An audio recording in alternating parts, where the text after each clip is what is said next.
12 billion gallons of water. That is what sits behind a concrete wall in San Francisquito Canyon at 11:57 p.m. on March 12, 1928. 3 minutes from now, that wall ceases to exist. The St. Francis Dam, 185 feet of concrete, anchored into a narrow gorge 40 miles north of Los Angeles, fails without warning. The reservoir empties in 72 minutes. A wall of water, 140 feet high, tears down the canyon at 78 miles per hour, scouring everything in its path to bedrock. By sunrise, more than 400 people are dead. Some bodies wash out to sea. Some are never found at all. This is the story of the man who built that dam, and the geology he never understood. William Mulholland arrives in Los Angeles in 1877.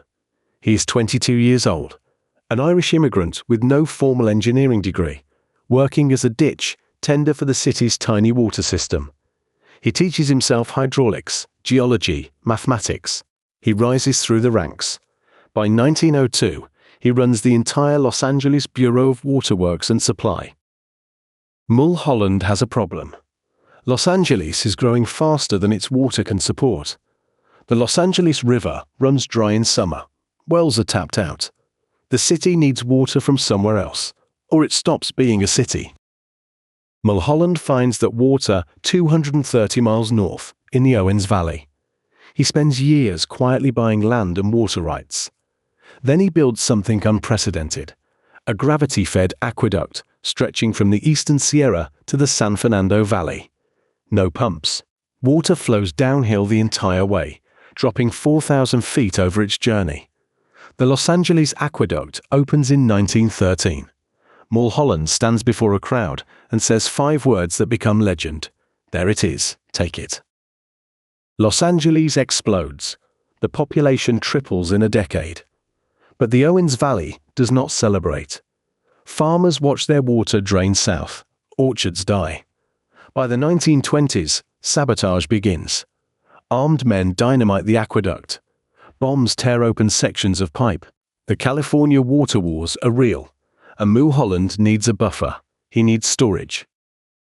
The St. Francis Dam rises in San Francisquito Canyon between 1924 and 1926. It costs $1.3 million. The finished structure stands 195 feet from foundation to crest, curving upstream in a gravity arc design meant to push water pressure into the canyon walls.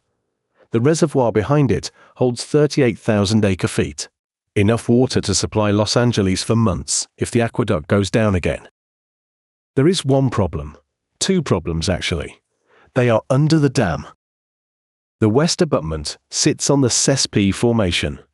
This is ancient landslide debris, a jumble of rock and soil deposited thousands of years ago. It looks solid. It is not. When saturated with water, the Cesspee Formation softens. It loses strength. It moves. The east abutment is worse. It rests on mica schist, a metamorphic rock shot through with fractures. Schist can be stable, but this schist contains layers that dissolve when wet. Water finds the cracks. Water always finds the cracks. Mulholland knows none of this. No core samples are drilled before construction. The geology is not studied. The dam goes up on a foundation that cannot hold it. By March 1928, the reservoir is nearly full for the first time. On the morning of March 12th, dam keeper Tony Harnischfeger spots a new leak on the west abutment. The water runs muddy. He calls his boss. Mulholland drives up the canyon and arrives at 10:30 a.m. He inspects the leak. He notes the color. He declares it normal seepage, the kind every dam produces. Mulholland leaves. Harnischfeger stays. By sunset, the leaks have not stopped. The concrete groans against 12 billion gallons of pressure. Water seeps into the Cesspee debris, softening the ancient landslide beneath the dam's foundation. Water threads through fractures in the schist, dissolving what little holds the east wall in place. At 11:57 p.m., Tony Harnischfeger is in his cabin at the base of the dam with his 6-year-old son. At 11:58, the lights go out across San Francisquito Canyon.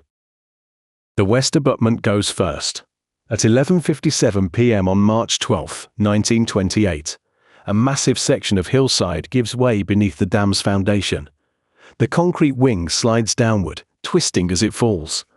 Seconds later, the center section crumbles. 12 billion gallons of water explode through the gap. The wall of water stands 140 feet tall. It carries with it chunks of concrete weighing 10,000 tons each, tumbling boulders of man-made stone that will be found scattered across the valley floor for miles. The flood moves at 18 miles per hour through the narrow San Francisquito Canyon, accelerating as the walls compress it tighter. Powerhouse number 2 sits a mile and a half downstream. The 64 workers inside have no warning. The roar reaches them perhaps 3 seconds before the water does. The building vanishes.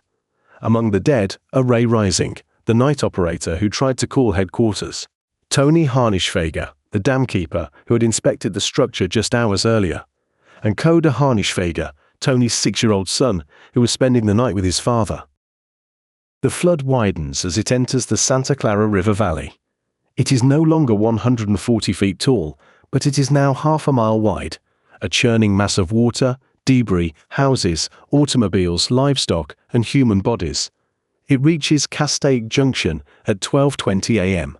The construction camp there disappears in minutes. The workers, many of them migrants building the road to the coast, never appear in the official count. Fillmore takes the blow at 1 a.m. The water is 25 feet deep through the center of town. It tears houses from foundations, wraps telephone poles around trees, deposits automobiles in orchards. Santa Paula follows at 1:30 a.m. By now, people are awake, warned by motorcycle couriers racing ahead of the flood. Some make it to high ground, many do not. The water reaches the Pacific Ocean at 5:30 a.m., 78 miles from where the dam once stood. It carries bodies with it. Over the following weeks, remains wash ashore near Ventura. Some are never identified, some are never found. The official death toll settles at 431. The true number is almost certainly higher. Historians estimate over 600 dead, possibly more. The migrant workers at the construction camps, the farmhands in the orchards, the transient laborers with no families to report them missing. They disappear from the count the same way they disappeared from the valley. 1,200 homes are destroyed. The damage totals $7 million in 1928 currency. 11 days after the collapse, William Mulholland appears before the Los Angeles County Coroner's Inquest. He is 72 years old.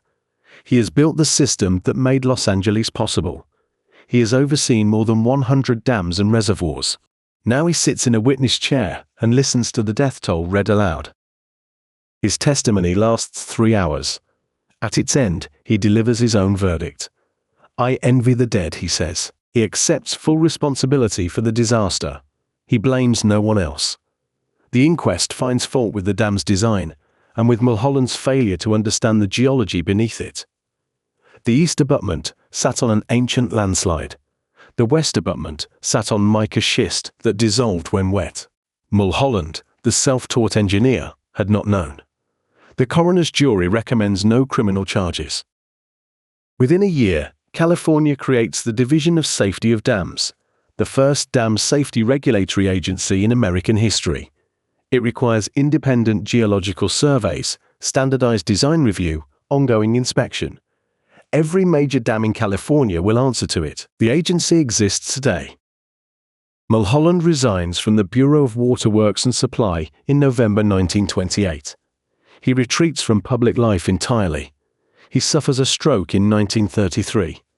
He dies in 1935, at 79, in near seclusion. His name remains on the famous drive that winds through the Hollywood Hills. It does not appear on the dam site in San Francisquito Canyon. The St. Francis Dam disaster remains the deadliest infrastructure failure in California history. The ruins still stand in the canyon, unmarked for decades. The concrete chunks lie where the water dropped them, 78 miles from the ocean, evidence of what a single night of engineering failure cost.